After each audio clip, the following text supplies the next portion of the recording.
नमस्कार, आदाब।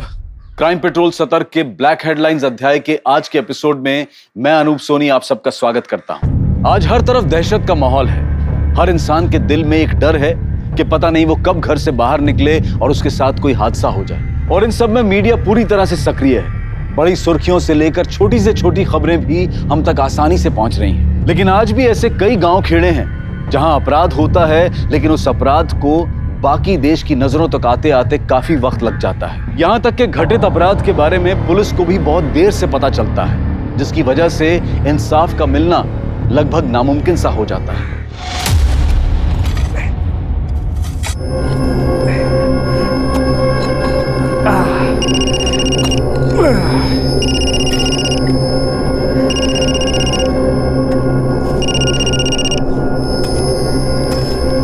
हेलो। हाँ हाँ ठीक है, ये तो अर्धा सर। हाँ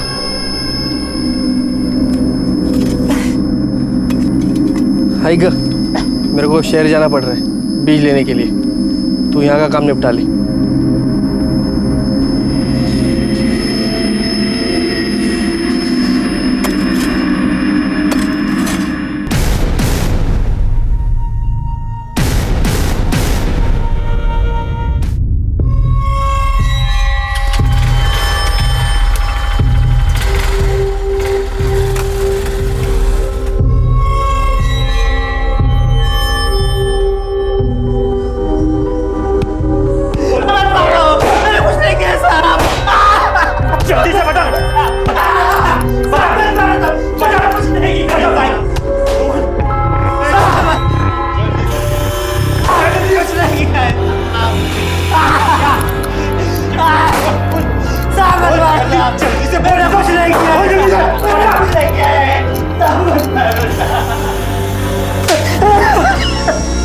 अरे जरा जोर लगा, मोटी चमड़ी है इसका।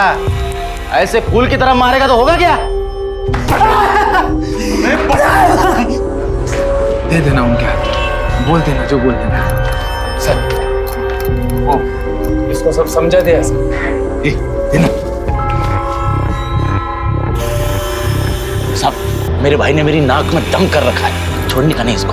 तूने उसके जमीन पर कब्जा किया तो वो लड़ेगा ही ना। जा, हो जाएगा तेरा।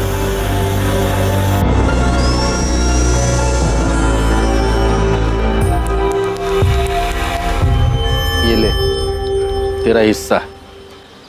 कड़क चाय बोल के ला अभी। आ भी रहा है सर।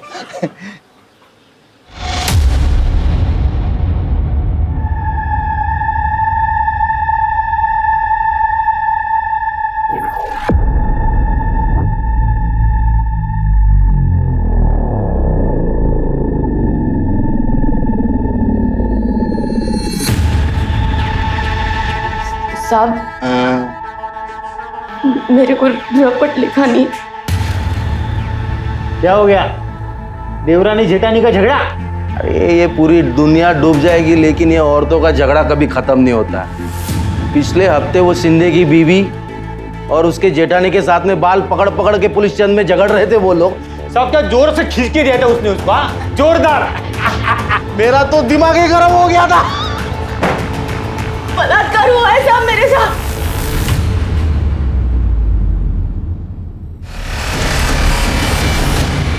बलात्कार है?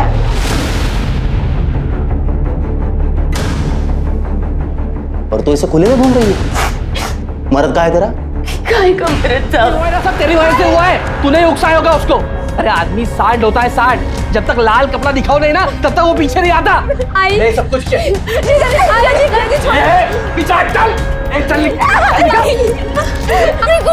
रहा, मजा कर रहा है।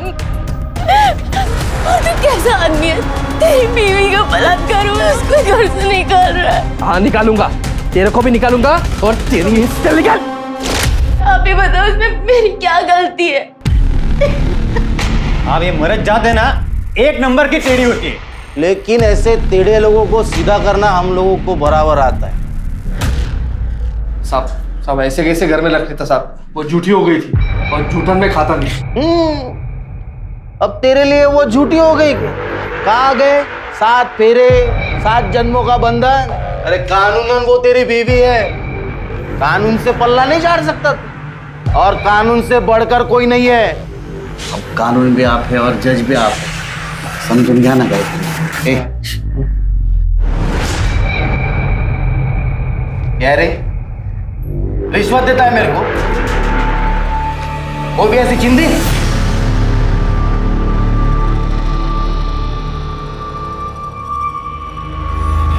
चलो चलो निकलो, चलो।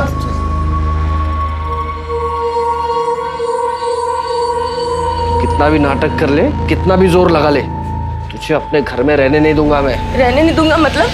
साहब, साहब, सब देखो ना, वो लोग क्या बोल रहे हैं। सब घर में नहीं आने देंगे। सब उनको, सब देख क्या रहे हैं, कुछ बोलते क्यों नहीं? क्यों चिल्ला रही है? देख, तेरे साथ जो कुछ भी हुआ ना, वो तेरी ही गलती है। तू जब यहाँ पहली बार आई थी, आपने देखा था सब, इसका आंचल ऐसे ऐसे था। अब ऐसे बीच में आंचल रखेगी तो रेप तो होगा ही ना। शर्म नहीं आती आप लोगों को? आप लोगों का काम है कानून का पालन करना। नहीं करते हम लोग पालन, क्या करेगी तू?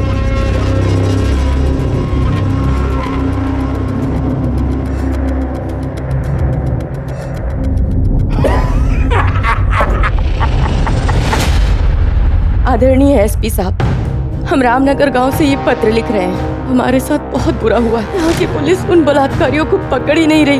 उल्टा हमारे पति के कहने पर वो चुप होकर बैठ गई है। हमारा पति हमें घर से निकाल रहा है। हमारी मदद कीजिए साहब। यहाँ की पुलिस से मदद मांगी लेकिन निराशा ही हाथ लगी। अब आप निराश करेंगी तो जनता का क्या होगा?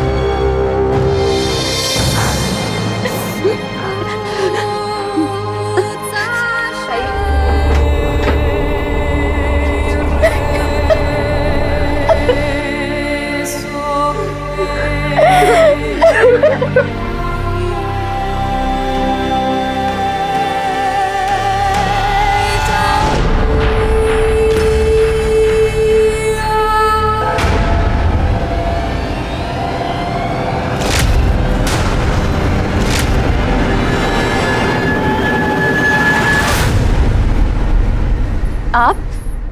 मुझे मालूम है तुम्हें बहुत बुरा लगा होगा। तुम चिंता मत करना, मैं हूं ना।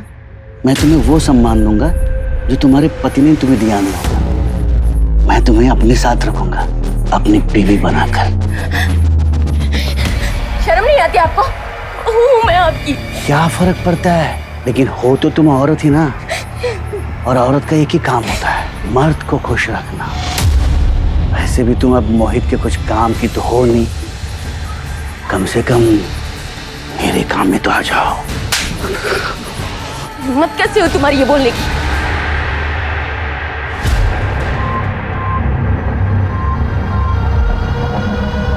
क्या रे?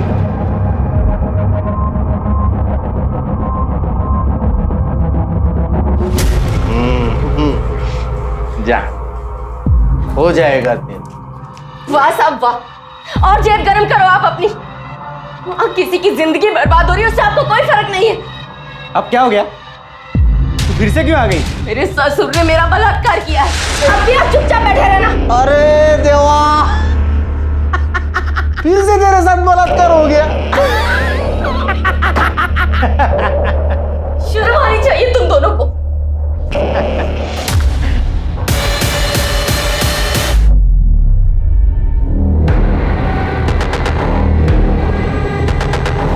मनोहर, बच्ची को जरा घुमा के ला। ओडे,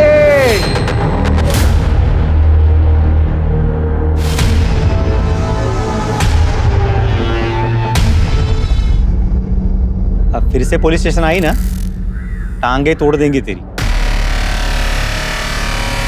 हाँ, तेरे बीबी का फिर से रेप हो गया रे। अब तो तू उसे घर से निकाल ही सकता है।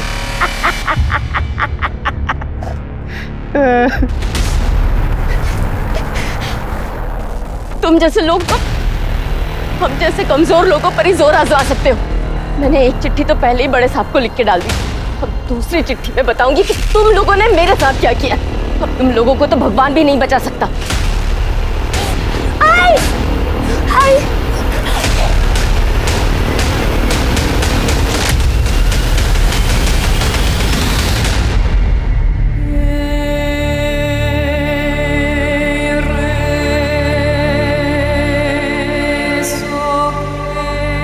आई, तू क्यों रो रही है?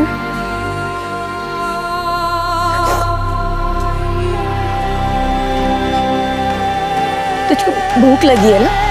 चल, घर चल। लेकिन बाबा ने तो हमें घर से निकाल दिया है। किट्टू, उस घर से हमें कोई नहीं निकाल सकता। घाबरो न को। हाँ, आई है ना साथ में। चल, हाँ?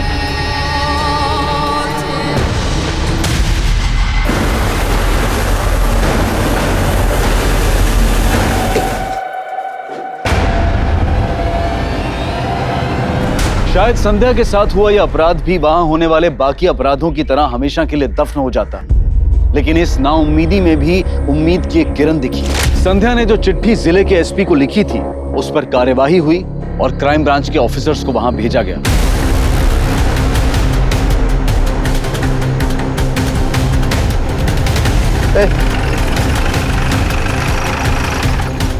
हाँ सब। संध्या और मोहित कहाँ रहते हैं? बाबा इधर इधर इधर।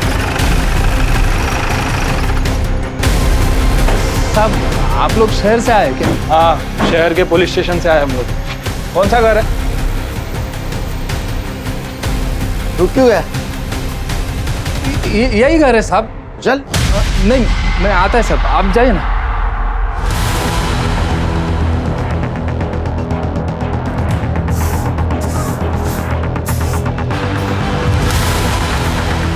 संध्या,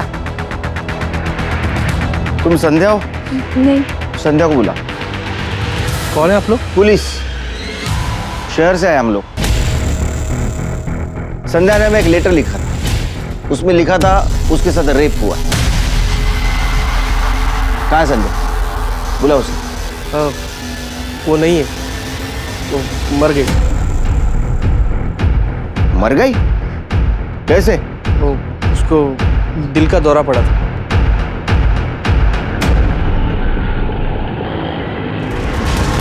दादा रुक रुक। साहब, अरे क्या मनोहर, गांव में संध्या के घर शहर से पुलिस वाले आए हैं। क्या? चल जल्दी चल। ऐसे कैसे दिल का दौरा पड़ा? 15 दिन पहले तो उसने लेटर लिखा था। साहब वो बड़े सदमे में थी। अब उसके साथ जो हुआ वो हुआ ना साहब। तुम कौन हो उसके? मैं उसका पति हूँ। उसने लेटर में लिखा था कि तुम उसे और उसकी बेटी को तुम्हारे साथ रखना नहीं चाहते। साहब, वो बेइज्जती का डर था साहब। उस समय गुस्से में कह दिया। क्या करूं क्या नहीं कुछ समझ में नहीं आ रहा था साहब। आप ही बताइए ना, ऐसे समय में कोई अपनी बेटी और बीवी को घर से बाहर निकाल सकता है क्या?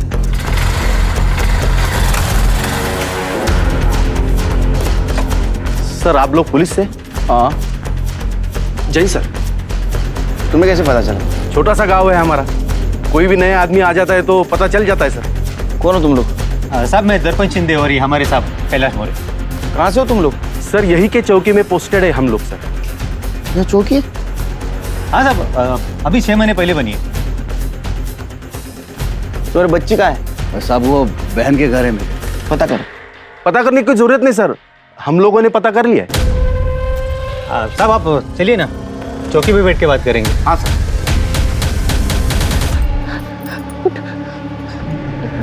तू यहाँ सुनसान जगह पे क्यों पड़ी है? तेरा घर कहाँ है? हाँ? पता नहीं। चल, पास में है ना पुलिस स्टेशन है, वो तुझे तेरे गांव पहुंचा देंगे। चल। नहीं, आई को मार दिया, मुझे भी मार देंगे। आई को मार दिया, मुझे मार देंगे। नहीं, कुछ नहीं बेटा, सब ठीक हो जाएगा।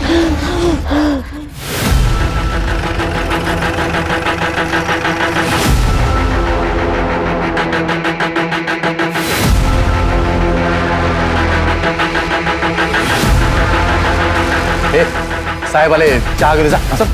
ए रुको रुको रुको, ये तो गांव में था ना? हाँ हाँ सर, वैसे थोड़ी बहुत मदद कर लेता है हमारी.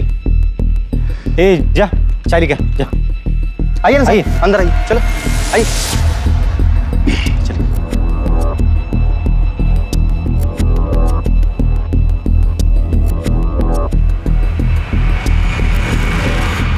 ये कैसा पुलिस स्टेशन है? लॉकअप कहाँ है? ये इधर है ना साहब. आइए आइए आइए. हम सबको यहीं पे पकड़ के रखते हैं.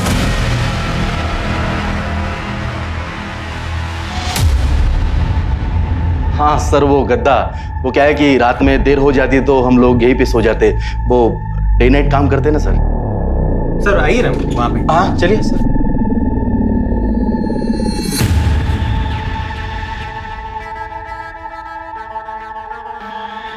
अच्छा, ये संध्या का क्या हुआ? सर वो बीमार थी तो वो मर गई. उसके पति का कहना है उसको दिल का दौरा पड़ा था.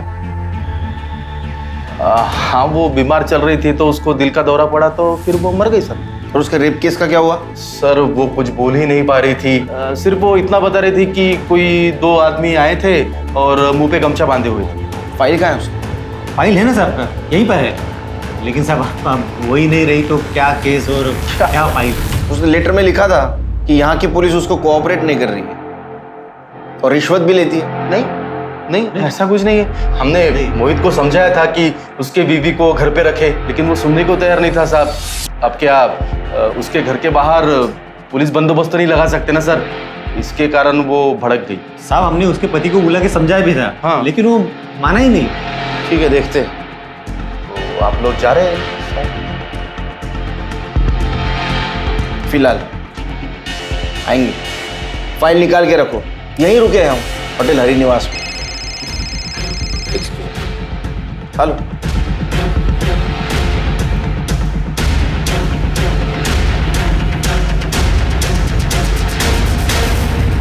चिरके, मुझे गड़बड़ लग रही है.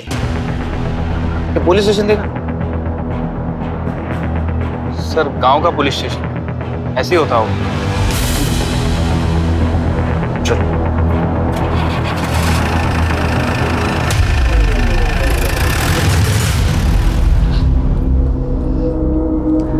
आज से तू यहाँ रहेगी.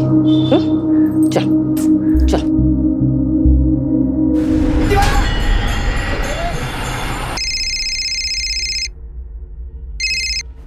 हेलो.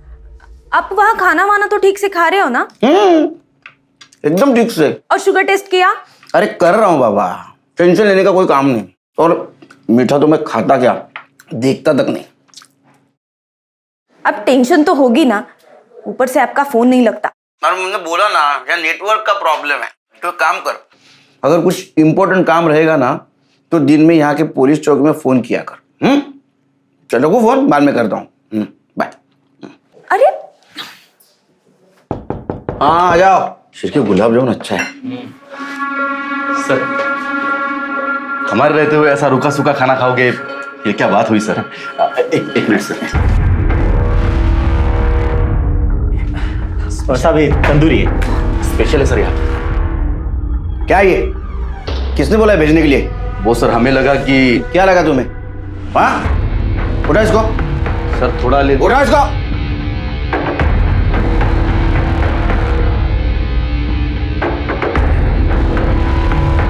क्या बदतमीज लोग हैं ये शिरके.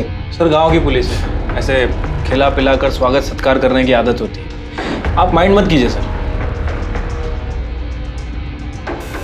पता नहीं शिरके, तो मुझे कुछ ठीक नहीं लग रहा है. यहाँ के लोग, यहाँ की पुलिस, मानो सच कुछ और है और हमें कुछ और बताया जा रहा है.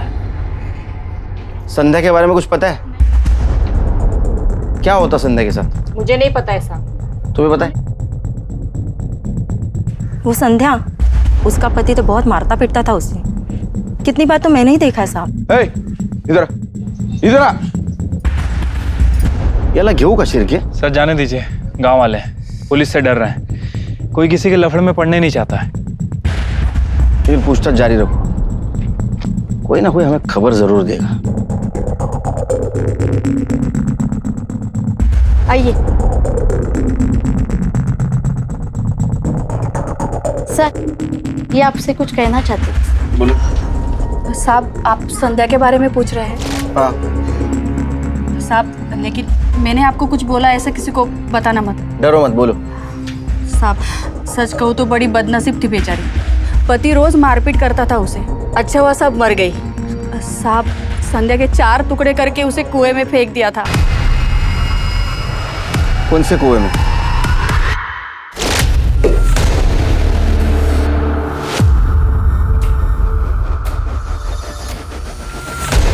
घर वाले किधर है रे इसके? साहब साहब साहब, मैंने कुछ नहीं किया साहब। साहब आप देखो साहब, मैं बोल रहा हूँ साहब साहब। दीदी, कुछ नहीं किया। यार इतना सब होने के बाद में तेरे बीबी ने घर नहीं छोड़ा, इसलिए तूने उसे काट के मार दिया? साहब हमने नहीं मारा साहब, आप तो जानते हैं ना, हमने उसको घर से बाहर निकाल दिया था। अब हमको क्या मालूम उसको किसने मारा किसने नहीं मारा। साहेब, मेरी बात सुन, हे प्रकरण इथेच दाबून टाका। आप जो बोलोगे, जितना पैसा बोलोगे ना, मैं देने के लिए तैयार है।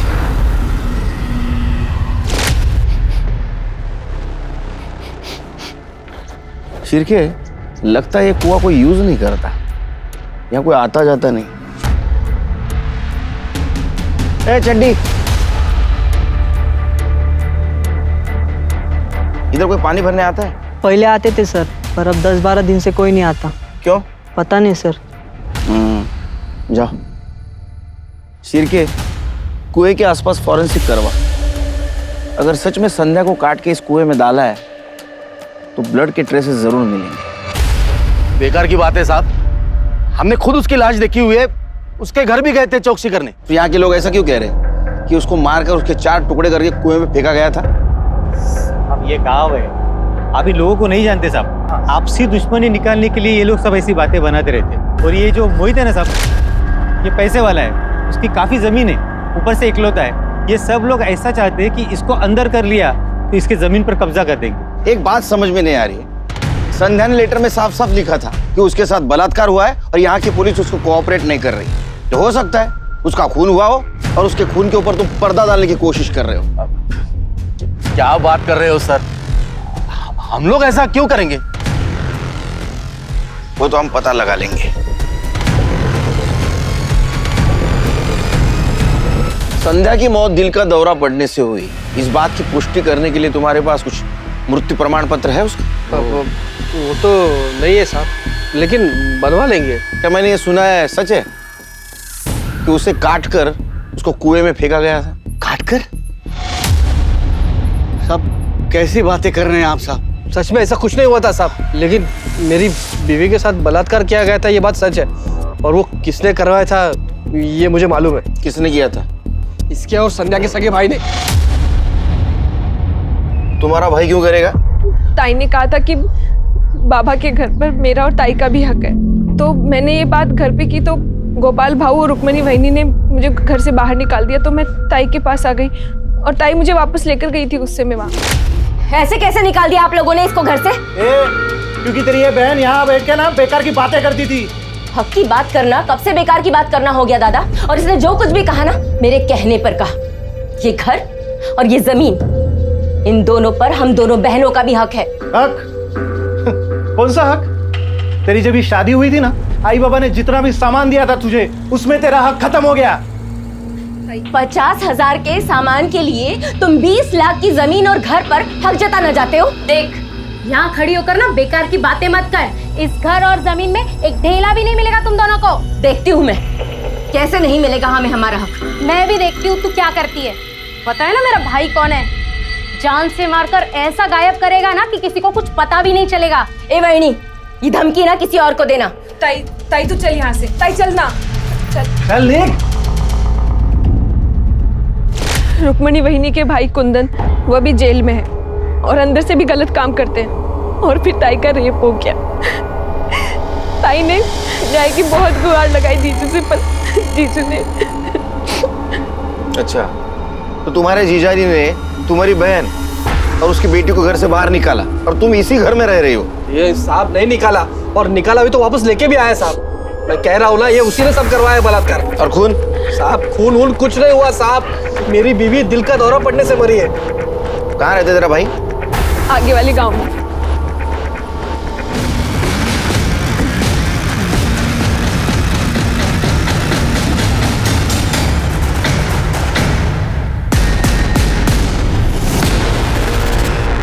संध्या का बलात्कार? हमें इस बारे में कुछ नहीं पता साहब। लेकिन उनके घर वालों का तो कहना है कि तुम्ही ने उसका बलात्कार करवाया। मैं अपने बहन का बलात्कार क्यों करवाऊंगा? हाँ, मेरा झगड़ा था उसके साथ, लेकिन साहब मैं इतना भी नीचे नहीं गिर सकता। अपनी छोटी बहन कविता को घर से बाहर निकाला था ना तूने? हाँ, वो यहाँ बैठ के बेकार की बातें जो करती थी। अच्छा एक बात बता, इस संध्या के साथ क्या हुआ? उसकी मौत दिल का दौरा पड़ने से हुई या उसका खून हुआ? पता नहीं साहब, हमें तो बाहर से पता चला कि संध्या मर गई है। कुछ लोग कह रहे थे कि उसको दिल का दौरा पड़ा, कुछ लोग ये भी कह रहे थे कि उसको काट के फेंक दिया। तुम्हें क्या लगता है? मारा होगा साहब। वो जो मोहित है ना, वो संध्या को बिल्कुल पसंद नहीं करता था। अरे बाबा कहीं बोलशील की नहीं? लक्ष्मी आ रही है घरात, खुशी का मौका है भाई। क्या खुशी का मौका? मैं पहले ही बोल रहा था ये बच्ची को गिरा दो, मगर नहीं, अब तो इसकी बच्चेदारी भी निकल गई। अब कहाँ से आएगा बेटा? हाँ तो ये बेटी तो है ना हमारी, इसके सहारे जिंदगी काट लेंगे। मुझे नहीं चाहिए ऐसी बेटी और ऐसी जिंदगी। और ऐसे में उसकी मदद करने के बजाय तुम लोगों ने कविता को भी घर से बाहर निकाल दिया। तुम लोगों ने संध्या के केस की तहकीकात अच्छी तरह से क्यों नहीं की? हो सकता है उसके भाई ने उसका रेप करवाया हो या पति ने रेप करवाया हो, क्योंकि उसका पति उसको साथ में रखना नहीं चाहता था। वो सर, क्या वो क्या? मुझे तो शक है उसकी मौत दिल का दौरा पड़ने से नहीं हुई, उसका मर्डर हुआ है। नहीं। और तुम लोगों ने पैसा लेकर वो रफा दफा किया है केस। अगर सच में ऐसा निकला ना, तुमको छोड़ूंगा नहीं।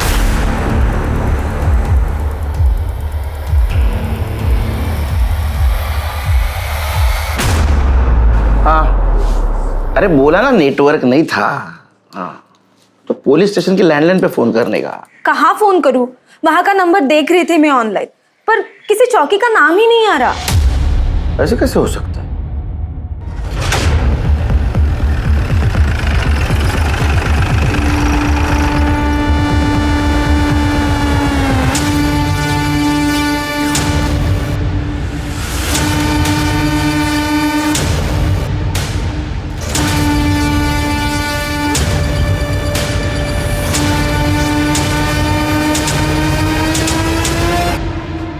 लगता है भाग गए।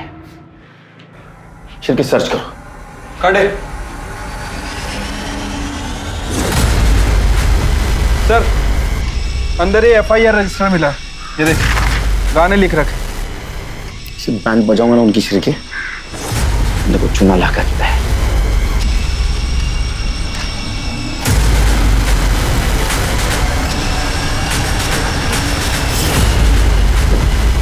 इधर कर, सीधा कर। ये लोग कहाँ गए? अरे बोल नहीं सकता, गूंगा है।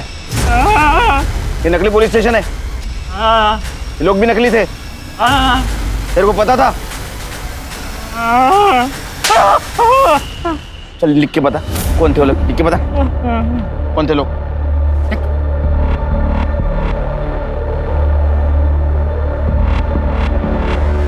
मैं इस गांव में रहता हूँ, मेरे पास कोई काम नहीं था। उन लोगों ने कहा मैं तुम्हें पैसा दूंगा, इसमें मेरी कुछ गलती नहीं, मुझे माफ। तो संध्या के साथ क्या हुआ था? गांव में देखो मनोहर है या गायब हो, उसको ढूंढ के निकालो। ठीक है सर। चल।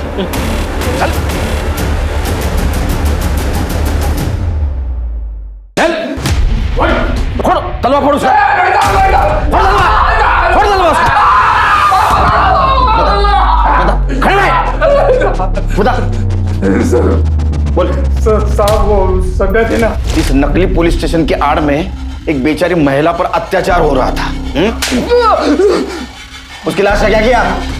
काट दिया साहब उसको।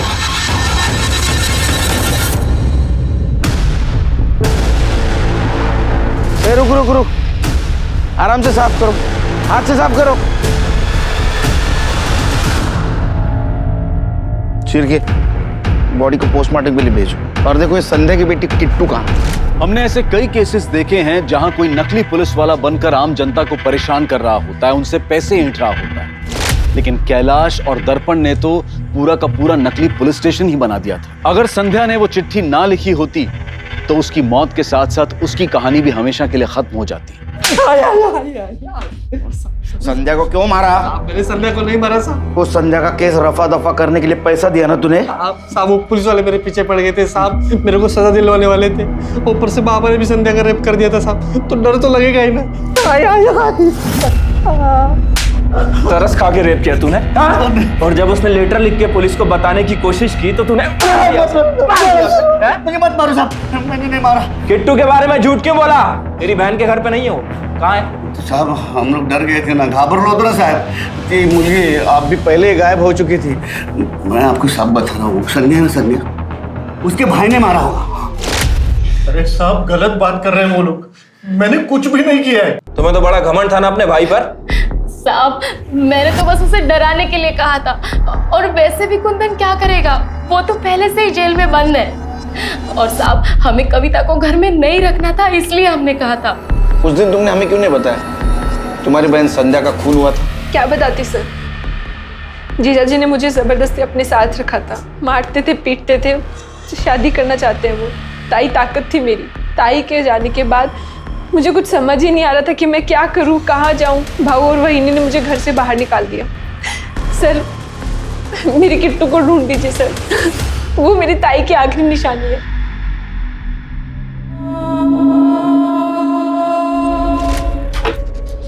सर संध्या की पीएम रिपोर्ट आ गई है। सर संध्या की बॉडी को किसी कुल्हाड़ी जैसी चीज से काटा गया, और फॉरेंसिक टीम को कुएं के आसपास संध्या की ब्लड के ट्रेसेस भी मिले।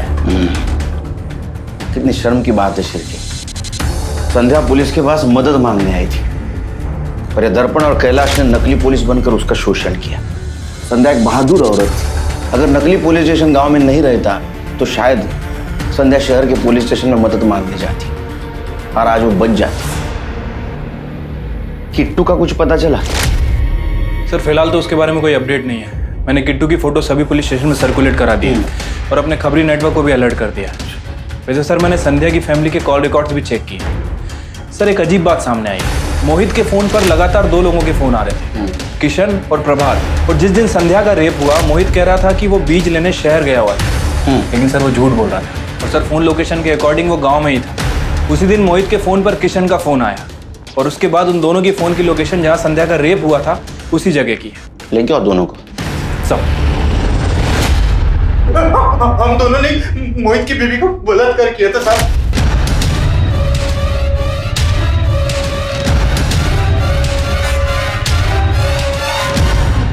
तो मोहित ने हमें वो बलात्कार करने के लिए पूरे 5,000 रुपए दिए थे साहब।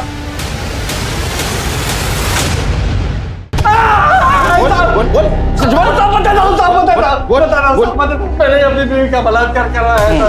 मुझे कविता बहुत पसंद थी साहब, मैं उससे शादी करना चाहता था, मुझे बेटा भी चाहिए था साहब। पर फिर भी वो तेरे घर से नहीं गई तो तेरे बाप ने उसके साथ बलात्कार किया, फिर भी नहीं गई तो तुम दोनों ने उसको मार दिया। नहीं नहीं साहब, मैंने उसको नहीं मारा साहब, कसम से साहब हमने नहीं मारा। तूने बेटे के लिए तेरी बीवी का मर्डर कर दिया, पता नहीं बेटी का क्या किया। क्या ऐसा तो नहीं कि उसे तेरी हैवानियत का शिकार बना दिया? जब तक सच नहीं बोलते इसको मारते रहो। अरे नहीं साहब, नहीं। सर दर्पण और कैलाश को गांव में देखा गया है। गलती होगी साहब, साहब गलती होगी। ए ऑर्डर होगा बता। सर आईपीएस बनना चाहता था साहब, लेकिन क्रैक नहीं कर पाया। पुलिस तो बनना ही था साहब, तो हमने ये नकली पुलिस स्टेशन खड़ा किया, नकली पुलिस वाले बन गए। संध्या को क्यों मारा? नहीं साहब, हमने नहीं मारा साहब। संध्या को नहीं मारा साहब। क्यों नहीं मारते? उसके साथ तुमने रेप किया था, उसने धमकी दी सीनियर को बताने की। तुम्हें लगा ये नकली पुलिस स्टेशन पुलिस का काम चले जाएगा, इसलिए तुमने मारा उसको? नहीं साहब, हमने संध्या को नहीं मारा साहब। उसके बच्ची का क्या किया? किट्टू कहाँ है? हमको कुछ नहीं मालूम साहब। हमको कुछ नहीं मालूम साहब। त्यांना सगळं माहिती सोलून काढ यांना।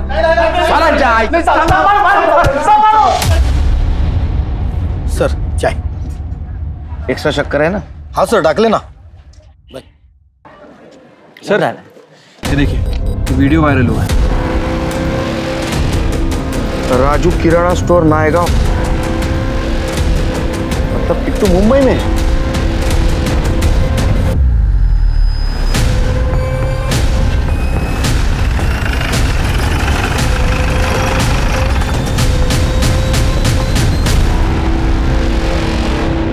ये तो बगल वाले मंदिर में चोरी करते हुए पकड़े गए थे।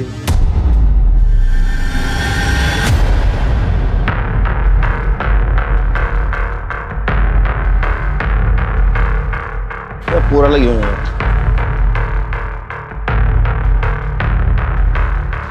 हमारे साथ आ जाओ। आंटी आंटी क्या है ये? ऐसा गलत काम नहीं करने का। अच्छे बच्चे हो। पहले फोटो दिखाओ। ये लड़की को जानता है? ए, क्या हो रहा है ये? क्या पूछा बच्चे से? निकाले यहाँ से। सर, पुलिस वाले से ऐसी बात करते हैं? Sorry sir. बच्चों से गलत काम करवाते हैं ना, तो चोरी का? नहीं सर। किट्टू कहाँ है? किट्टू कहाँ है? किट्टू कहाँ है?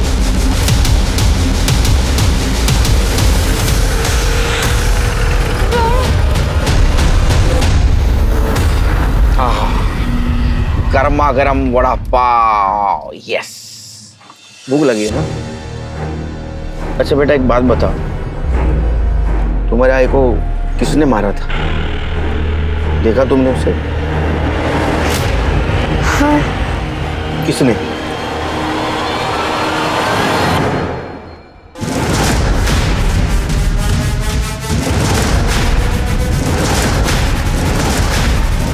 शर्म आनी चाहिए तुम्हें।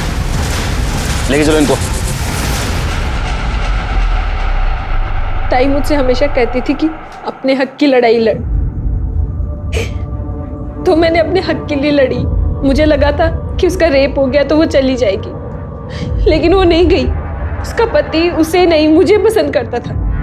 कहाँ जाती मैं? मुझे भी तो घर चाहिए था, परिवार चाहिए था, पति चाहिए था। बहू और वहिनी ने भी मुझे घर से बाहर निकाल दिया, लेकिन वो नहीं मानी तो मैंने उसे मार दिया। शर्म आनी चाहिए तुम्हें। जिस बहन ने तुम्हारे ऊपर भरोसा किया, तुम्हारे हक के लिए लड़ी, अपने घर में आसरा दिया, उसी को तुमने मार दिया। कोई बहन अपने बेहतर जीवन के लिए अपनी ही सगी बहन की हत्या कैसे कर सकती है? संध्या भले ही छोटे गांव में रहती थी, लेकिन उसे अपने अधिकारों का पता था। उसने ना सिर्फ अपने अधिकारों की लड़ाई लड़ी, बल्कि अपने ऊपर होने वाले अत्याचार के बारे में जिले के वरिष्ठ अधिकारियों को भी सूचित किया। ऐसे में ही हम सबकी भी जिम्मेदारी है कि अगर हम कुछ गलत होता हुआ देखें तो उसके बारे में पुलिस को सूचित करें, और अगर पुलिस उस पर कार्यवाही नहीं करती है तो वहां के वरिष्ठ अधिकारियों को इस बात की सूचना दें। नमस्कार, आदाब। मैं अनूप सोनी क्राइम पेट्रोल सतर्क के ब्लैक हेडलाइंस अध्याय के आज के एपिसोड में आप सबका स्वागत करता हूं। आज देश के हर छोटे बड़े शहर में महिलाएं अपने परिवार की जीविका चलाने के लिए तरह तरह का काम कर रही हैं। ये विमेन एम्पावरमेंट का दौर है। आज हम महिलाओं को हर तरह का सपोर्ट देने की बात करते हैं, लेकिन वहीं दूसरी तरफ इस विचार की एक अलग तस्वीर भी देखने को मिलती है। आज का एक केस विभा नाम की लड़की से जुड़ा है, जो एक तेजी से बदलते शहर मेरठ में अपना खुद का वजूद बनाना चाहती थी, लेकिन एक रात उसके साथ वो हुआ जिसने उसका वजूद ही हिलाकर रख दिया। हमारे समाज में एक औरत का वजूद सिर्फ उसका जिस्म है।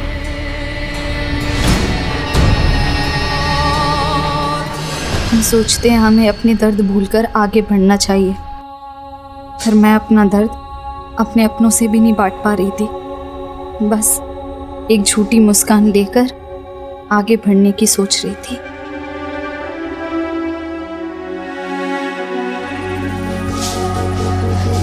रेडी हो गई विभा? हाँ पापा, लेकिन पापा इस बार का संडे आपके साथ नहीं बिता पाऊंगी। वो प्रॉपर्टीज के क्लाइंट ना संडे को ही ज्यादा अवेलेबल होते हैं। विभा दीदी, हाँ, राइड पे चलोगी मेरे साथ? इसी बहाने आपको ऑफिस भी ड्रॉप कर दूंगा। मुझे ऑफिस छोड़ने की बजाय ना थोड़ा पढ़ ले, कल एग्जाम है तेरा। अगर अच्छे ग्रेड्स नहीं आए तो आइलैंड की किसी यूनिवर्सिटी में एडमिशन नहीं मिलेगा। समझाओ पापा इसको। इसे आइलैंड भेजने के लिए तूने अपनी पढ़ाई बीच में छोड़ दी, अब मना इसे। अच्छा कमाने लगी है, लेकिन बेटा कभी अपने बारे में भी सोच ले थोड़ा। जब देखो तब बस काम के पीछे पागल, न खाने पीने का होश है और ना ही टाइम से घर आने की फुर्सत। अब शंकर जी आप ही समझाइए इसे कुछ। जमाना कैसा है आपको पता है ना। पापा, मम्मी की बातों को ज्यादा सीरियसली मत लो। और मम्मी, जमाना खराब है इसका मतलब ये तो नहीं ना कि जीना छोड़ दें। और मुझे ना ये घाटे का सौदा बिल्कुल पसंद नहीं है। सर, मेरे पिछले 15 डील्स की कमीशन बाकी है सर। कुल मिला के 7 से 7.5 लाख रुपए हो गया है। सर प्लीज, मेरे भाई को मुझे आइलैंड भेजना है सर। प्लीज मुझे पैसे चाहिए प्लीज सर। उसके डोंट वरी विभा, जब चाहिए तब ले लेना। लेकिन पहले मुझे ये बताओ, वो दिल्ली वाली पार्टी का क्या हुआ? उसकी डील का क्या स्टेटस है? मुझे नहीं लगता उसे घर खरीदना है। वो बस 1 महीने से मुझे इधर उधर घुमा रहा है। जो घर दिखाओ बस उसकी फोटो निकालता है। पसंद एक भी नहीं करता। एकदम टाइम पास पार्टी है सर। अरे टाइम पास नहीं, वो दिल्ली की बहुत मोटी पार्टी है। उसे घुमाओ फिराओ, फंसा लो।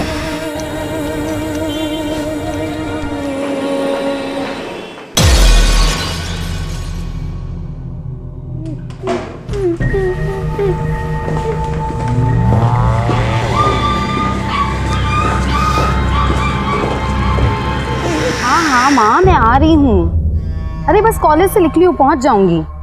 जी हाँ आ रही हूँ। चोर पकड़ो, चोर।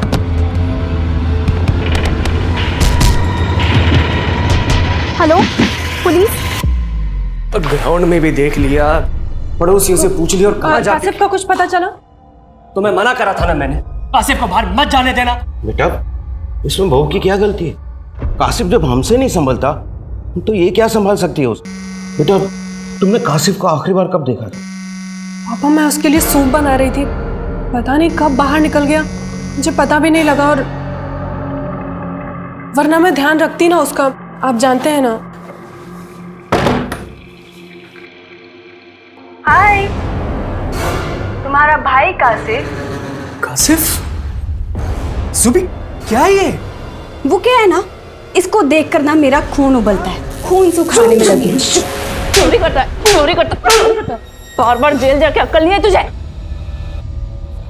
सर उस आदमी के पास से 25 चोरी के मोबाइल फोन्स मिले। वो आदमी कोई और नहीं, नामी चोर पोनी है। कि पोनी तो अंदर था। सर वो मोबाइल चोर बोल रहा है कि उसके चुराए हुए मोबाइल में से एक मोबाइल उसे एक लाश के पास मिला है। लाश? वो एक लड़की की लाश थी साहब, 1 महीने पुरानी बात है। वो मेरठ हाईवे के पास जंगल है ना साहब, उस रात चोरी करके मैं वहाँ से भाग रहा था। मैंने सोचा था कि जंगल में छुप जाऊँ, लेकिन तभी अचानक से पैर में एक बैग फंस गया। वो लेके मैं जा ही रहा था तो अचानक से साहब, कल को आपको पता चले कि वो मोबाइल उस लड़की का है जिसका मर्डर हुआ, तो आप सीधा मेरे पे मर्डर केस ठोक दोगे ना, इसलिए मैं सब कुछ सच बता रहा हूँ साहब। अच्छा, तो मर्डर केस से बचना है तुझे? साहब मैंने नहीं किया मर्डर, मैं सच बोल रहा हूँ साहब। लाश के पास तुझे कौन सा मोबाइल मिला था ये बोल।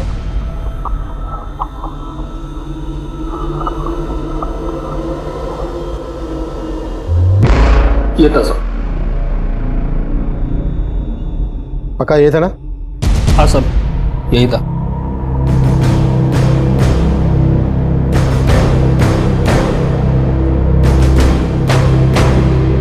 तब सिम कार्ड था इसमें?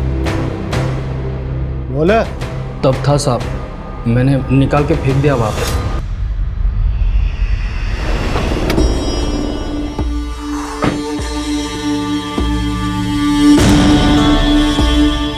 याद है ना मैंने क्या समझाया?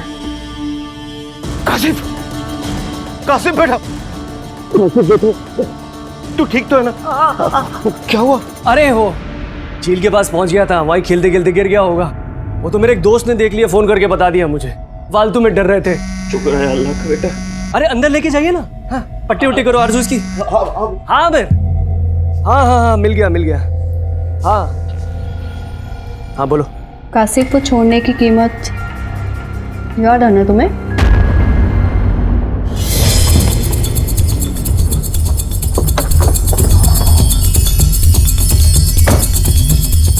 इधर साहब अंदर झाड़ी में लगा, देखे थे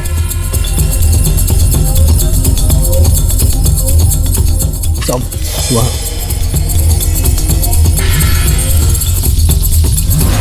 सर ये मोबाइल चोर तो बोल रहा था कि इसने 1 महीने पहले लाश के पास से मोबाइल चुराया था, लेकिन 1 महीने तक ये लाश यहीं पड़ी रहे और किसी को दिखे ना, भरोसा करना मुश्किल है। तो लाश की कंडीशन देख के लग रहा है कि मर्डर काफी पहले हुआ है, वो भी मल्टीपल फायर। और अगर मल्टीपल फायर हुए हैं तो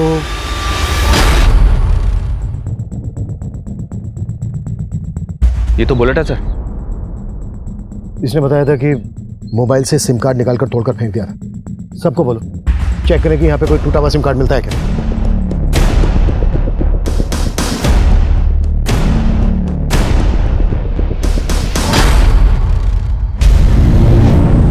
सर किया इलाज? हाँ तो साहब मुझे कुछ नहीं पता इसके बारे में, मैंने तो बस लड़की की लाश देखी थी, ये लाश नहीं देखी साहब मैंने। साहब मैं सच बोल रहा हूँ। ऐसे नहीं बोलेगा तू। लोगों में लेके जाओ इसको और को टस साले को लेके जाओ। इन दोनों लाशों के बीच लगभग 100 मीटर का फासला। लड़की को शूट किया गया और लड़के को जलाया गया। लेकिन सर दोनों मर्डर्स की मोडस ऑपरेंडी अलग है। अगर ये दोनों मर्डर काफी पहले हुए हैं तो जाहिर सी बात है इन दोनों के घर वाले इनको ढूंढ रहे होंगे। मनीष आसपास के सभी थानों में पिछले 1 महीने की मिसिंग कंप्लेंट स्कैन करो।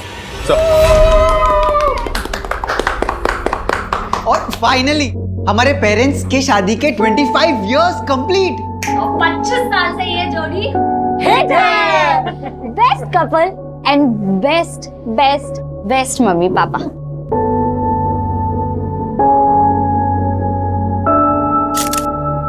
अपनी हंसी से सबको खुश रखते थे,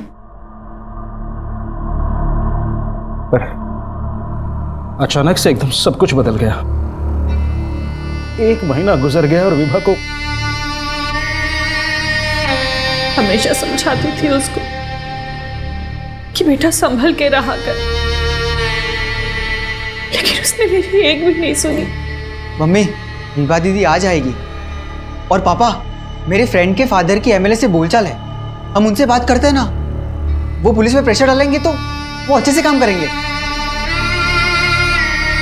सर लाश इतनी लेट रिकवर हुई कि रेपिस्ट का डीएनए नहीं मिल सका, पर सर लड़की का प्राइवेट पार्ट बुरी तरह से डैमेज्ड है सर। लेकिन ये दोनों हत्या एक साथ नहीं हुई है, इस लड़के की हत्या इस लड़की की मर्डर के तकरीबन 1 हफ्ते बाद हुई है। मतलब जिस दिन इस लड़की का रेप और मर्डर करके उस एरिया में से फेंक दिया गया, उसके 1 हफ्ते के बाद इस लड़के को बेहोश करके मारा गया उसी एरिया में। Yes sir. इन दोनों के किलर एक होते हैं। लड़की का रेप और मर्डर करने के बाद वो क्राइम सीन पर 1 हफ्ते के अंदर ही दोबारा आने का रिस्क क्यों लेते हैं? तो मतलब सर आप कहना चाह रहे हैं कि ये दोनों केस अलग अलग हैं? इस लड़के का केस जितना अटपटा है उतना ही लड़की का केस सेंसिटिव है।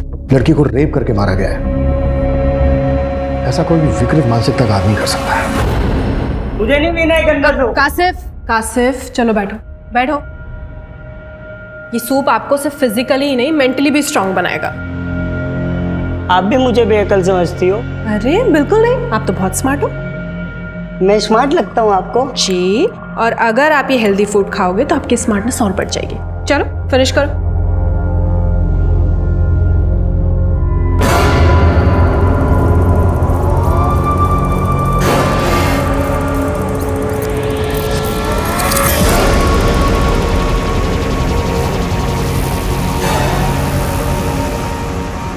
तुम जाओ चाय बनाओ, मैं खाना खिलाता हूँ, जाओ। इतना करंट लगा तेरे दिमाग में, इतने झटके लगे फिर भी दिमाग ठिकाने नहीं आया तेरा। पता नहीं किस मिट्टी का बना है।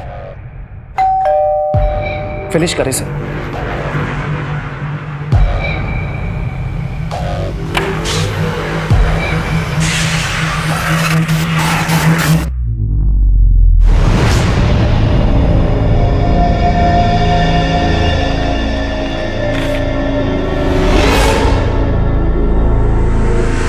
तुम्हारी जूबी की खून की एक एक बूंद का कर्ज है तुम पे।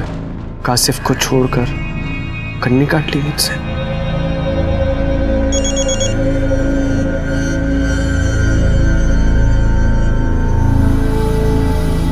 देखा तुमने मैंने क्या लिखा है? मेरी मौत का जिम्मेदार तुम और तुम्हारा भाई कासिफ होगा। रोशन जी आपकी चाय।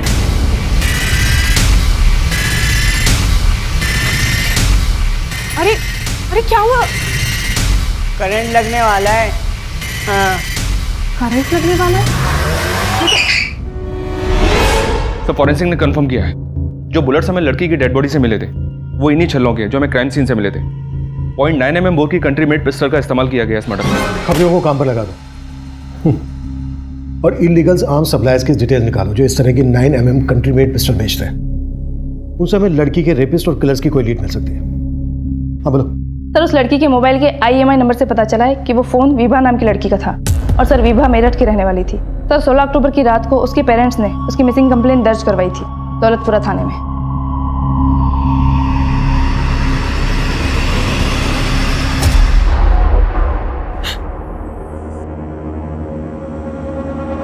लाश के पास से हमें कपड़े मिले, क्या ये विभा के हैं?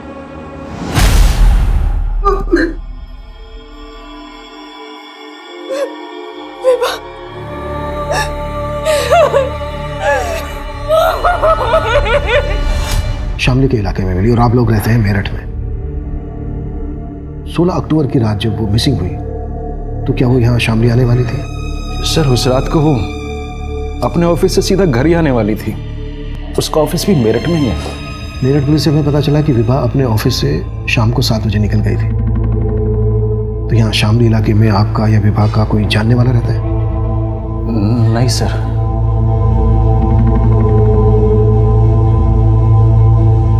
विभा का कोई बॉयफ्रेंड? नहीं सर, अगर ऐसा होता तो वो हमसे छिपाती नहीं। आप लोगों को किसी पर शक है? सर सच बताएं तो हमें कुछ समझ में नहीं आ रहा है कि किसने मेरी बेटी के साथ ऐसा किया।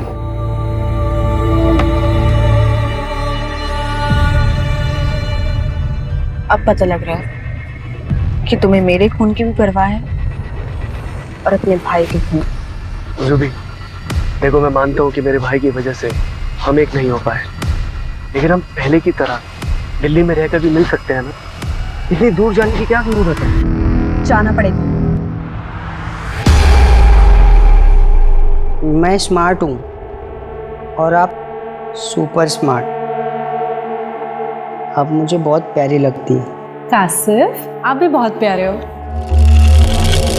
आपके दांत बड़े सुंदर हैं और थोड़ा स्माइल दो ना। आपकी आईज, आपके लिप्स। कासिफ, अच्छा कासिफ, उस दिन आप क्या कह रहे थे वो करंट लगने वाला है? वो तो सीक्रेट है।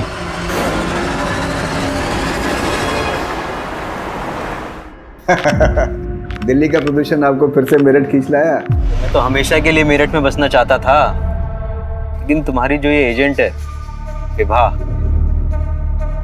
वो मेरा घर बसा ही नहीं पाया। खैर, ये बताओ कोई और है?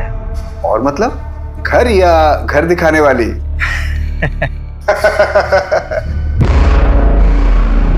एक मिनट मैं आपको बाद में कॉल करता हूँ, इमरजेंसी है। शामली?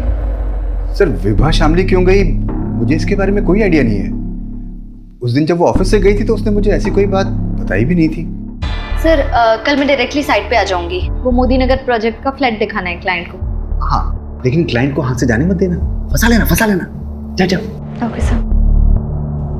उस रात वो करीब 7-7:15 बजे ऑफिस से निकली थी, तो मुझे लगा था कि वो घर गई होगी। हमें पता चला है कि शामली में भी तुम्हारे कुछ हाउसिंग प्रोजेक्ट है। हाँ है, लेकिन विभा शामली का एरिया नहीं देखती थी। वो तो मेरठ और मोदी नगर ही देखती थी। देख नादिर, विभा का सिर्फ मर्डर ही नहीं हुआ है बल्कि गैंग रेप भी हुआ है। अगर तू कुछ भी झूठ बोल रहा है ना तो अभी। सर हमारा धंधा एजेंट्स के भरोसे ही चलता है और विभा मेरी बेस्ट एजेंट थी। मैंने भी एक एफिशिएंट एजेंट खोई है सर, और आप मुझ पर ही शक कर रहे हैं। ये नादिर मुझे कुछ ठीक नहीं लग रहा है। इसके बारे में सब कुछ पता करो और विभा के कलीग से भी मिलो, शायद उनसे कुछ मिल जाए। सर, अरे 1 महीना के ऊपर हो गया, हम तुमको देखे तक भी नहीं है और तुम हमारा फोन काट दे रही हो। तबरेज, मैंने कहा ना मैं तुमसे बात नहीं कर सकती। तो ठीक है ना, एक बार मिल लेते हैं यार। नहीं तुम सब। कासिफ, ऐसे किसी के कमरे में नहीं झांका करते।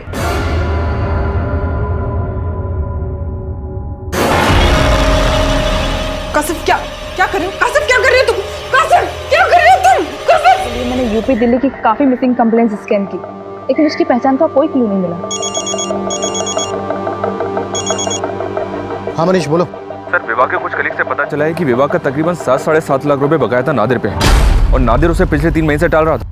विभा का इतना सारा बकाया था नादिर पर, तो इसके बारे में विभा के पेरेंट्स को भी पता होना चाहिए। विभा दीदी ने हमें ऐसा कुछ नहीं कहा, लेकिन 1-1.5 महीने पहले। मोबाइल बंद कर और पढ़ाई पे ध्यान दे। तेरे आइलैंड जाने के लिए पैसों का बंदोबस्त कर दिया है मैंने। विभा दीदी ने कभी ये तो नहीं कहा कि उन्होंने पैसों का इंतजाम कहाँ से किया, लेकिन वो श्योर थी कि मुझे आयरलैंड भेजने के लिए पैसों को लेकर प्रॉब्लम नहीं होगी। उसने नादिर को लेकर कभी कुछ? नहीं सर, नादिर सर के बारे में कुछ नहीं कहा।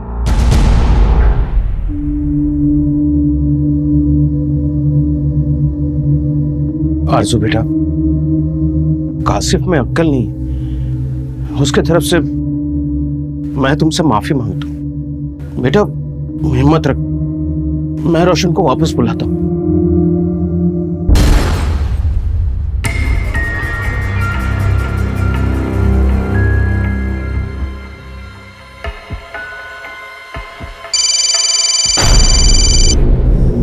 अरे पापा, अरे ये लड़का फोन क्यों नहीं उठा रहा? रोशन का फोन है।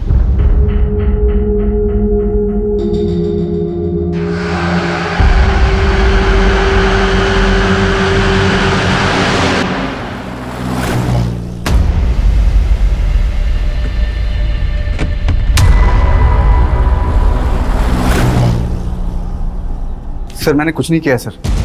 मालूम किया हमने, गन है ना तेरे पास, जिसे लेकर तू अपने भतीजे की शादी में नाच रहा था? इसी गन की नोक पर तूने विवाह का रेप किया है ना? अब ये बोल, और कौन कौन थे तेरे साथ? सर ऐसा कुछ भी नहीं है सर। ये माना कि मुझे विवाह को 7 लाख रुपए देने थे, लेकिन सिर्फ 7 लाख रुपए के लिए तो तू ऐसा करेगा नहीं। अब ये बोल, विवाह के साथ तेरी क्या दुश्मनी थी जितनी जरूरत थी कि तूने उसके साथ? सर विवाह के लिए मैंने कभी भी गंदी नजर नहीं रखी सर। और ये जो गन है इसके लिए मेरे पास लाइसेंस है सर। सर वो गन मैंने सिर्फ और सिर्फ अपनी सेफ्टी के लिए ली थी, और विवाह के साथ मैंने कुछ भी नहीं किया था सर। लेकिन सर एक आदमी ऐसा है जो ये कर सकता है सर। अच्छा, कौन है वो आदमी? सर मेरा क्लाइंट है पुष्कर, बहुत ही अजीब टाइप का इंसान है। विवाह के मर्डर के करीब 1 महीने पहले विवाह ने उसको बार बार लगातार कई घर दिखाए। There's no place like home. और जैसा घर आपको चाहिए, ये घर बिल्कुल वैसा ही है पुष्कर जी। अब Pushkar ji sorry, please no photos. Actually हमारी एक्सक्लूसिव प्रॉपर्टी है। Okay fine. वैसे मुझे प्रॉपर्टी पसंद है। Oh nice. वैसे थैंक गॉड आपको कुछ तो पसंद आया। विवाह में हर चीज़ बहुत सोच समझ के पसंद करता हूँ, और एक बार कोई चीज़ मुझे पसंद आ गई तो मैं उसे अपने हाथ से नहीं जाने देता, फिर चाहे मुझे जो कुछ भी करना पड़े।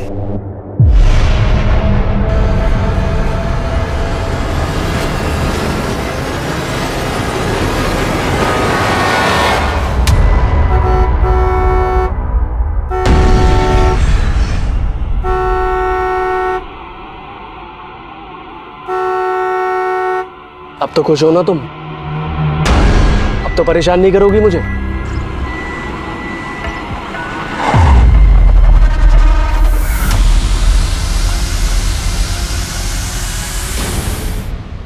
सर नादिर की पिस्टल लाइसेंस है, उसकी पिस्टल से विवाह का मर्डर नहीं हुआ।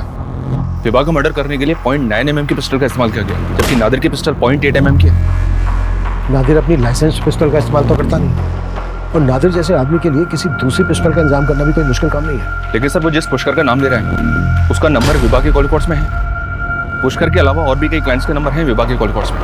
इस पुष्कर को लेकर और विवाह के कॉल रिकॉर्ड्स में मौजूद सभी नंबर को अच्छे से स्कैन करो। Right sir.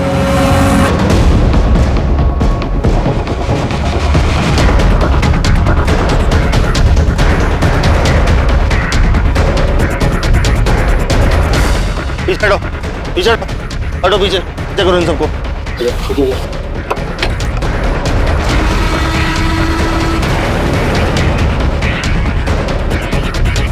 सिंह सर, ये गाड़ी किसके नाम रजिस्टर्ड है पता करो, और आसपास लोगों से पूछताछ करो, शायद किसी ने किलर को देखा होगा।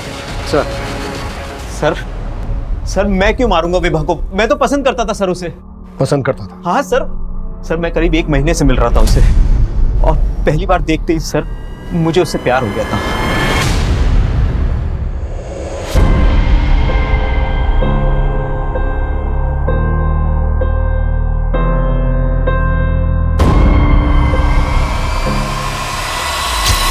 और सर मैं अपनी फीलिंग्स अपने अंदर दबा के नहीं रखना चाहता था, इसलिए thank you so much.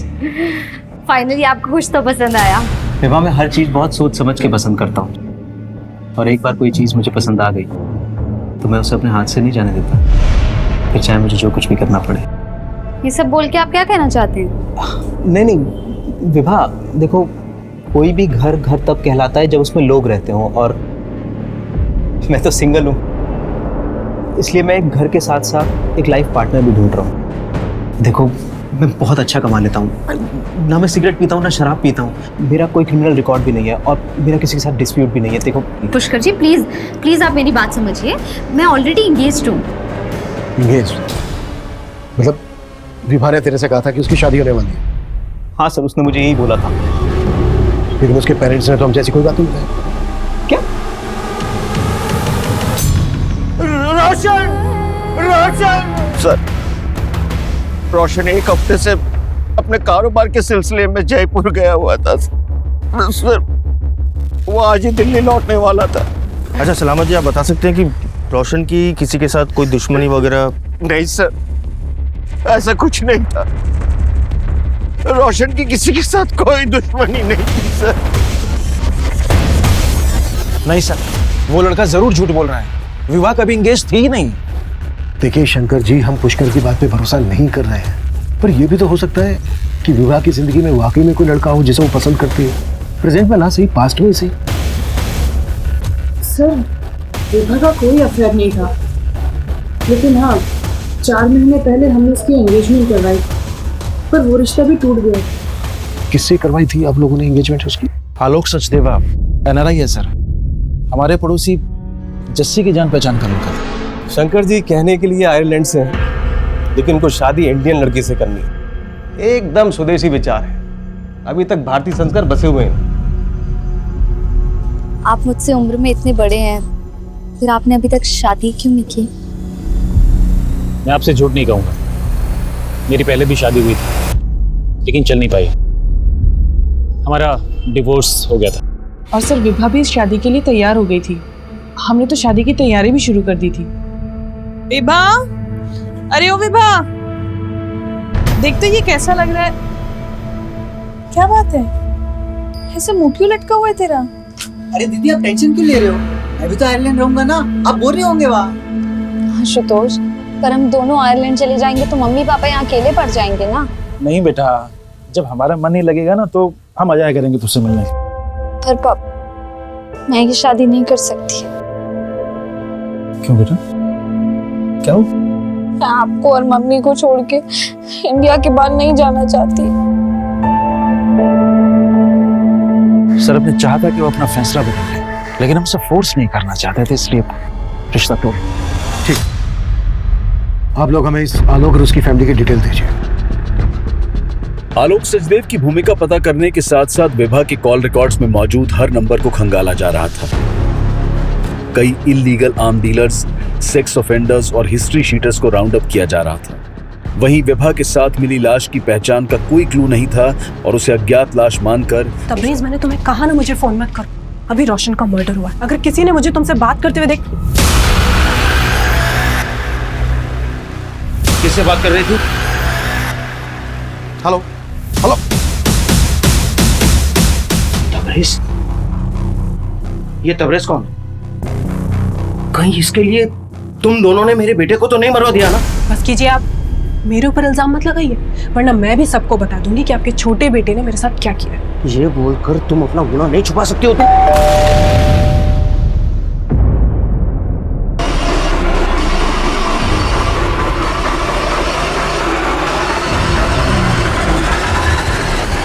Sir, मैं कुछ नहीं छुपा रहा।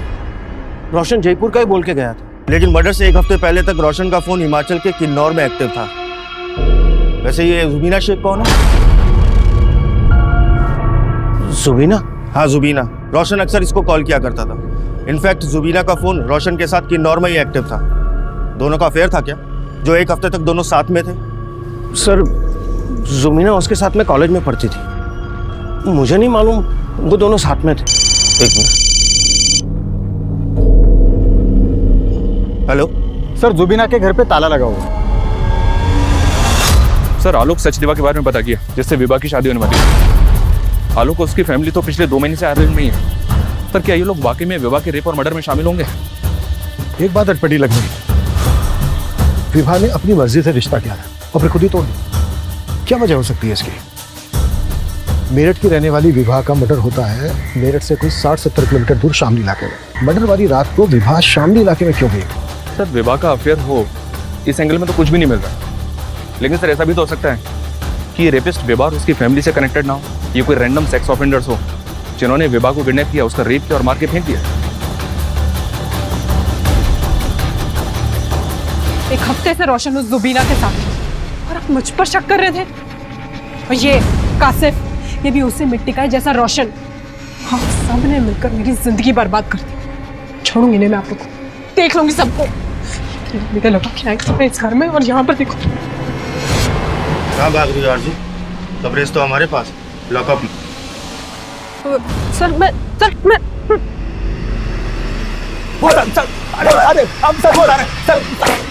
हम मानते हैं कि आरजू के साथ हमारा अफेयर था शादी से पहले, लेकिन हम उसके पति को नहीं मारे सर, हम सच कह रहे हैं।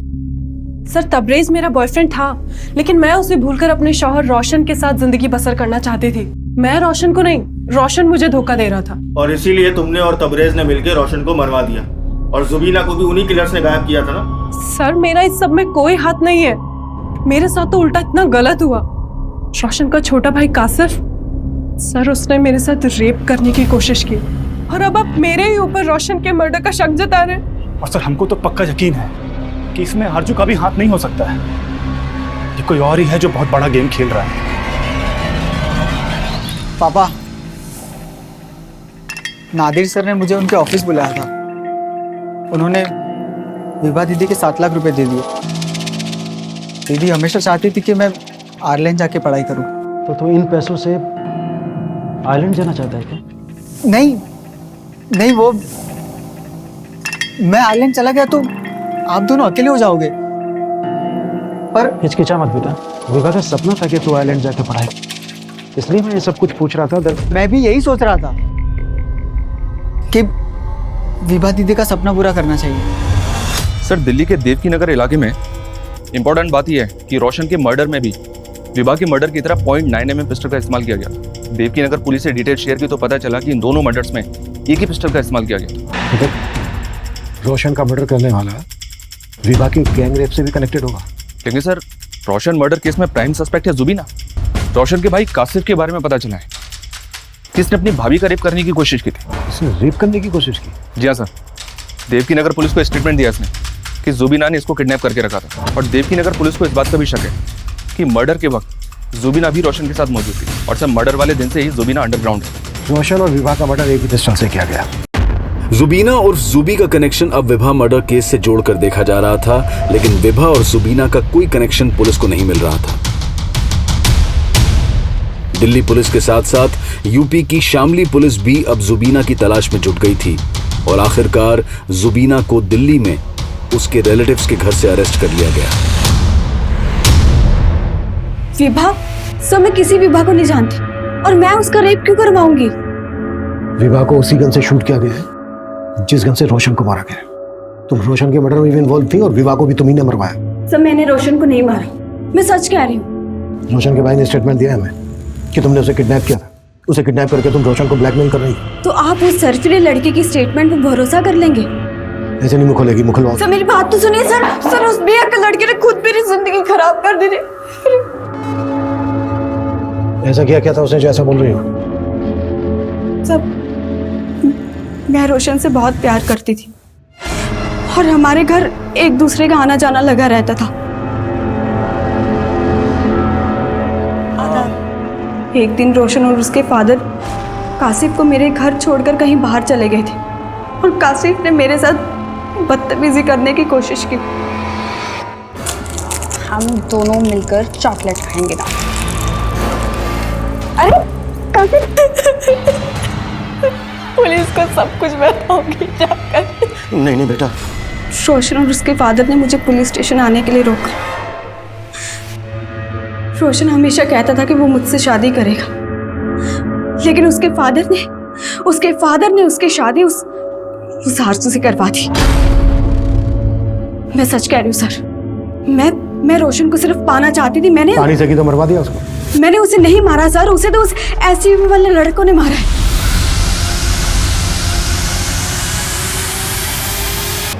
कहानी बनाना बंद करो, सीधे बोलो क्यों मरवाया रोशन को? मैंने बोला ना सर, मैंने उसे नहीं मरवाया, और अगर आपको लगता है कि मैंने रोशन को मरवाया तो आप मुझे प्रूव करके दिखाइए।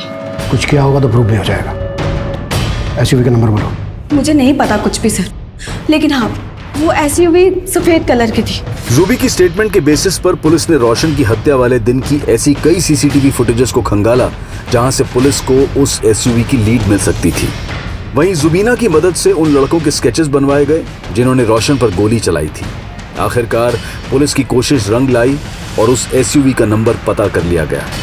और उस एसयूवी के मालिक नामदेव सोलंकी समेत उसके आपराधिक साथी उसके तीनों दोस्तों को भी हिरासत में लिया गया। हमारी कोई दुश्मनी ना थी उस लड़के से साहब, वो तो साला साइड ना देवे था, इसलिए मेरा माथा टनक गया, उड़ा दिया। साइड वो लगता है मारे यार।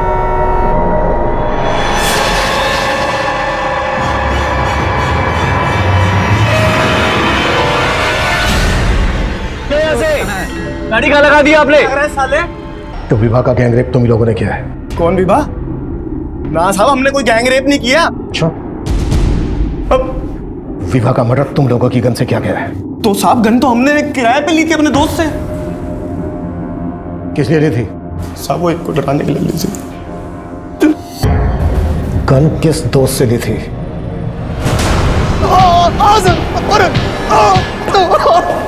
Sir sir sir sir sir मैं बताता हूँ सर, बताता हूँ sir, sir sir sir sir बताता हूँ सर। सर मैं गन किराए पर देता हूँ सर। उन तीनों लोगों को मैंने ही दी थी सर। और जिस गन से विवाह का मर्डर हुआ वो गन मेरी थी सर। लेकिन सर मैं सच बता रहा हूँ सर, मैंने उसको नहीं मारा सर।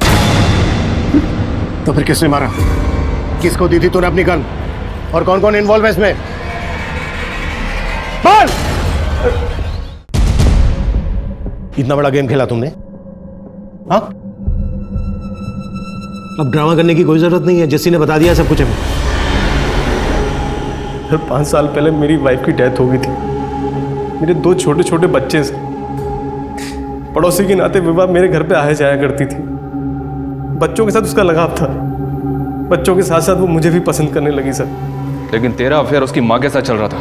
विभा के पापा काम के सिलसिले में गाजियाबाद में रहते थे।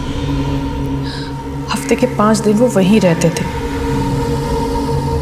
उसी दौरान मैं और जस्सी। तुम्हें पहले से पता था ना कि जस्सी विभा के साथ भी? हाँ, जस्सी ने बताया था।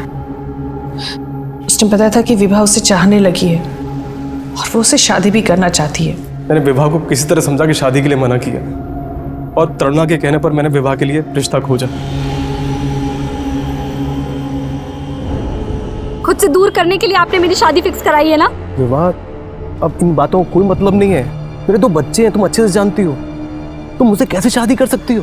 तो क्या हुआ, आलोक भी तो शादीशुदा है। जब आप उससे मेरी शादी फिक्स करा सकते हो तो खुद भी तो कर सकते हो ना। सर वो लड़की हो गई थी, उसने मेरे लिए शादी का रिश्ता तोड़ दी और उसको पता नहीं था कि मेरा उसकी माँ के साथ। लेकिन सर एक दिन उसने हम दोनों को देख लिया था सर।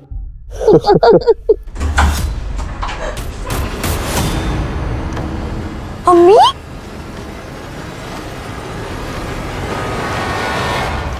दिन ब दिन विभा के तेवर बदलते जा रहे थे। वो अपने पापा को कभी भी सब कुछ बता सकती थी। इसीलिए शंकर जी के मन में मैंने उसके खिलाफ जहर घोलना शुरू कर दिया। शंकर जी 12 बजने वाले हैं और विभा अभी तक घर नहीं आई है। मुझे टेंशन हो रही थी, इसलिए मैंने आपको फ़ोन किया। और एक बात मैंने आपको बताई नहीं है, आजकल आए दिन उसको अलग अलग लड़के घर छोड़ने आते हैं और कुछ पूछो तो उल्टा जवाब देती है। बाय पापा।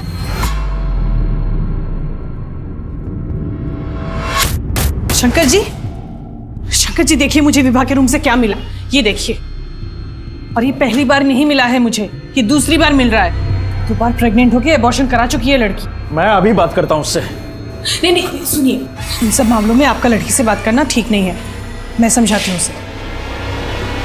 इतना सब बताकर भी मैं उन्हें विभा से बात करने से रोकती रही। और फिर अपनी बेटी विभा को रास्ते से हटा दिया। विवाह को रास्ते से हटाने के लिए मैंने विवाह को श्यामली बुलाया।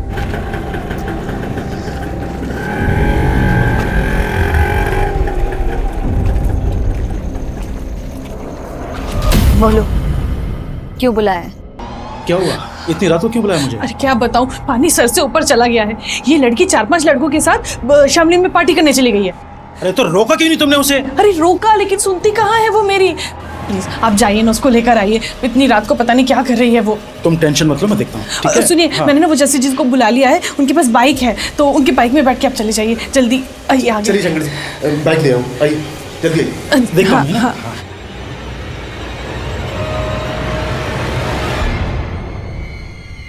जस्सी, ये गन? ये गन उन लड़कों को डराने के लिए। अब बैठ बैठ बैठ, चल चल जल्दी चल। और रास्ते में प्लान के मुताबिक मुझे तरुणा का फोन आया। मैंने ऐसे जताया शंकर को कि मुझे इन्फॉर्मेशन मिली है कि विवाह जंगल में गई लड़कों के साथ। उसके बाद मैं शंकर के साथ जंगल में गया, तो जैसे ही विवाह को शंकर ने देखा तो मैंने कभी सोचा नहीं कि मेरी बीवी मेरे साथ इतना बड़ा धोखा कर रही है। तुमने अपनी बीवी पर आंख मूंद के भरोसा कर लिया, पर कम से कम एक बार अपनी बेटी से तो बात करते, उसकी तो सुनते। यही तो गलती हो गई साहब। उस रात भी मेरी बेटी मुझसे कुछ कहना चाहती थी, लेकिन मैंने उसकी एक नहीं सुनी और